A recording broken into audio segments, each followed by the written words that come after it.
Assalamualaikum warahmatullahi wabarakatuh. Hai Sobat Mbak Tiwul, apa kabar semuanya? Semoga dalam keadaan sehat dan baik-baik saja serta dilancarkan segala urusannya hari ini ya. Terima kasih sudah mampir di video ini, tolong dibantu like dan subscribe-nya.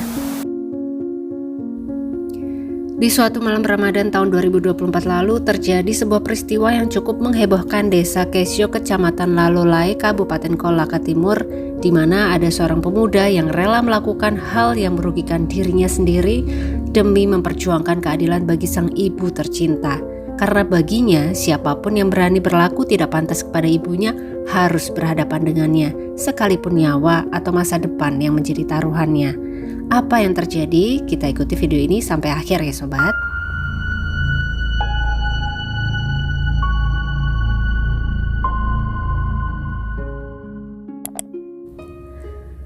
Muhammad Dong atau biasa dipanggil Dadong adalah seorang pemuda berusia 20 tahun yang tinggal bersama keluarganya di Desa Kesio, Kecamatan Lalolai, Kabupaten Kolaka Timur, Sulawesi Tenggara. Dia memiliki seorang adik laki-laki yang bernama Jusman atau biasa dipanggil Acok, usianya 15 tahun. Sang ayah bernama Heligus, berusia 52 tahun dan berprofesi sebagai petani. Namun Heligus ini bukanlah ayah kandung mereka, melainkan ayah sambung. Sang ibu menikah dengan Heligus sejak 8 tahun lalu. Namun sayang tidak ada informasi mengenai keberadaan ayah kandung Muhammad Dong. Heligus berperawakan lumayan tegap untuk usia 52 tahun, berkulit gelap dan temperamental. Sifat temperamen inilah yang membuat Dadong sering gak dong sama sikap si ayah sambungnya itu. Selama menikah 8 tahun dengan ibu Dadong, Heligus sering kali melakukan tindakan KDRT kepada sang istri. Entah apa alasannya, ada aja. Beberapa kali sang ibu harus pasrah menerima pukulan dari suaminya itu. Dan bukan hanya fisik, tapi Heligus ini juga tidak segan mengeluarkan kata-kata umpatan kepada keluarganya. Suasana di rumah seringkali menjadi tegang dan tidak nyaman. Sampai akhirnya Dadong lebih senang untuk nongkrong dengan teman-temannya bila dibandingkan harus berlama-lama di dalam rumah. Tapi dirinya masih tahu untuk membatasi diri jangan sampai terjerumus pada pergaulan yang salah dan kebablasan. Karena dia masih ingat betul bahwa ada seorang ibu yang selalu menunggunya di rumah. Dan juga dirinya sadar bahwa sang ibu benar-benar harus dijaga serta dilindunginya dari bahaya apapun, termasuk bahaya KDRT dari si suami. Bulan Ramadan di tahun 2024 pun datang. Keluarga Dadong menjalani kehidupan dengan seperti biasa. Masih sering terdengar kemarahan dari ayah sambung kepada ibunya. Dadong sebenarnya sudah lelah dan tidak tega kepada ibunya ini. Menahan sabar sejak dirinya berusia 12 tahun sampai kini sudah dewasa dan tingginya sudah sama dengan si Heligus, ayah sambungnya ini. Rasanya pengen aja nantangin ayah sambungnya itu.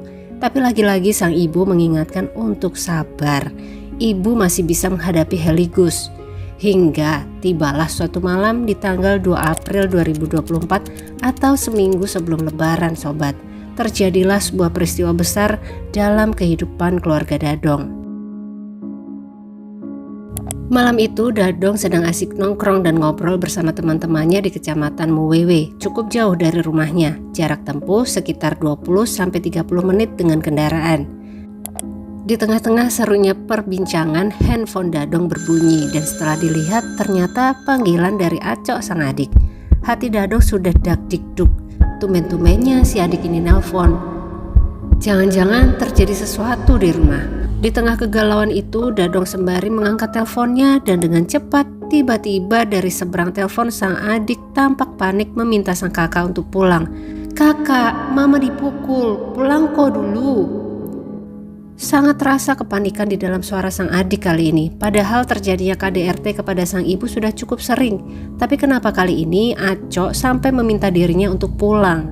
Maka dengan cepat Dadong pamit kepada teman-temannya dan langsung melajukan kendaraannya pulang ke rumah.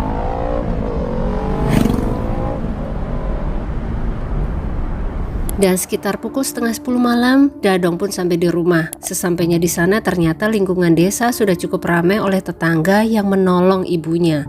Sang ibu sudah diselamatkan dan diamankan oleh tetangga, dibawa ke rumah kepala desa Kesio. Sedangkan Heligus, di mana si lelaki gembagus itu? Dadong tidak menemukan Heligus di dalam rumahnya. Kemudian dia mengajak Aco, adiknya, untuk pergi mencari keberadaan Heligus. Hati Dadong saat itu betul-betul panas sobat, tidak bisa lagi menahan sabarnya. Dirinya benar-benar tidak terima surganya diperlakukan kasar terus-menerus selama 8 tahun. Tanpa berpikir panjang lagi, dia ambil sajam di rumah, kemudian diletakkan di motornya, dan segera dia dan adiknya menyusuri jalan-jalan di desa memburu Heligus. Suasana dinginnya malam itu tidak juga bisa meredamkan panas di hati Dadong. Terus dia lajukan kendaraannya sampai akhirnya tibalah di belokan dekat Masjid Babul Nur Keisio. Dia melihat Heligus sedang berjalan menuju rumah kerabatnya. Dari kejauhan Dadong memanggil-manggil Heligus. Mendengar namanya dipanggil-panggil, pria 52 tahun tersebut menghentikan langkahnya dan berbalik untuk melihat siapa sih yang memanggil. Ternyata anak sambungnya.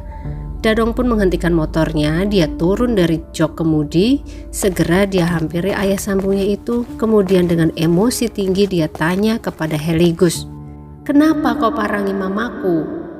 Heligus yang berdiri di depannya sama sekali tidak ada raut penyesalan ataupun raut ketakutan.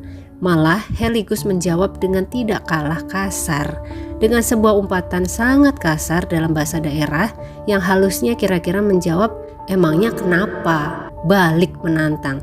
Heligus sama sekali tidak menyangka bahwa Dadong saat itu membawa sajam. Dan tiba-tiba dengan sangat cepat anak sambungnya itu menyabetkan sajam ke arah lengan kanannya dan kena. Belum sempat lari, Heligus kemudian terkena kembali berkali-kali, sebanyak total 6 kali sabetan sajam Dadong. Kali ini mengenai punggung, tangan, dan pantatnya. Benar-benar membuat Heligus kehabisan banyak cairan merah. Melihat Heligus yang sudah berlumuran cairan merah, Dadong pun kemudian menghentikan serangannya. Saat inilah dengan sisa-sisa tenaga Heligus kemudian berjalan menuju ke rumah Suharna, seorang kerabatnya yang berjarak kurang lebih 100 meter dari TKP. Sesampainya di sana, Suharna dan keluarga pun sangat terkejut melihat Heligus tampak seperti ketumpahan saus sambal. Ada cairan merah di seluruh tubuhnya. Mereka pun segera membawa tubuh Heligus yang saat itu sudah lemas dan menjadi semakin lemas ke puskesmas Lalolai.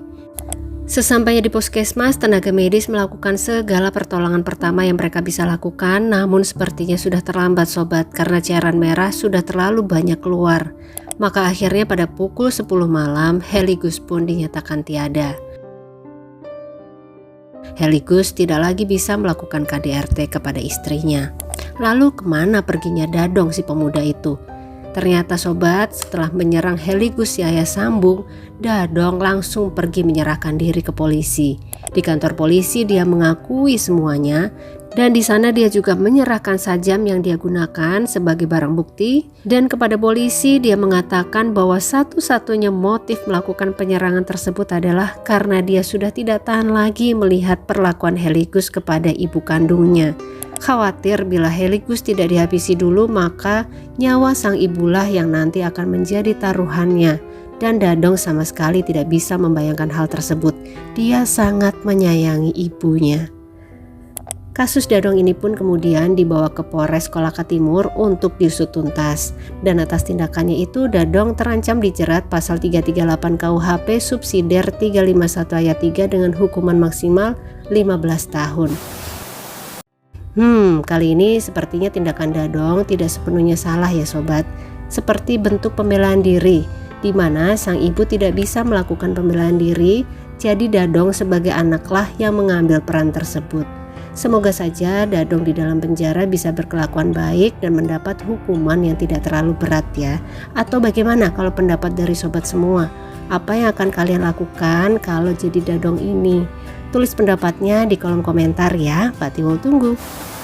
Demikian video kita kali ini, cukup singkat tapi semoga ada hikmah yang bisa kita ambil bersama. Terima kasih untuk semua yang mengikuti sampai akhir. Jangan lupa like-nya kalau suka, tapi kalau kurang suka atau kurang berkenan, boleh di skip saja ya sobat. Sampai ketemu lagi di video-video selanjutnya dan selamat beraktivitas kembali. Wassalamualaikum warahmatullahi wabarakatuh.